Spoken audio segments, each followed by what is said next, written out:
Today we are going to look at what does the Lord say about prayer. And Jesus says this in Matthew 6:5. And when you pray, you must not be like the hypocrites. So you must be honest. You must be sincere. You cannot be fake.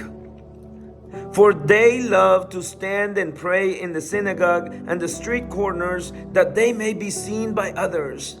It's not what others think about you, it's what God thinks about you. And then verse 6 says, and when you pray, go into your room. So it's a private conversation between you and God. It's a relationship that has to be built between you and your Father, your Creator, and you're having conversation with Him. And then it says in verse 7, and when you pray, do not pray empty phrases. Those are big, important things in our life, in our prayer life.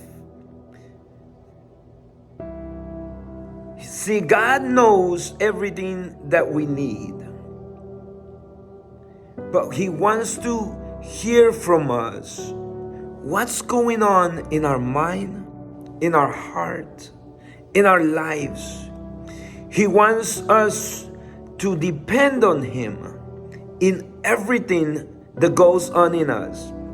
This is why He teaches His disciples to pray. And He says in verse 8 and on, and you can continue reading there, our Father who are in heaven, He's saying, cry out to your Father, ask Him, and He will hear you. Glorify Him.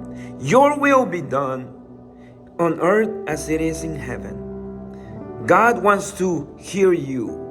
Talk to Him daily.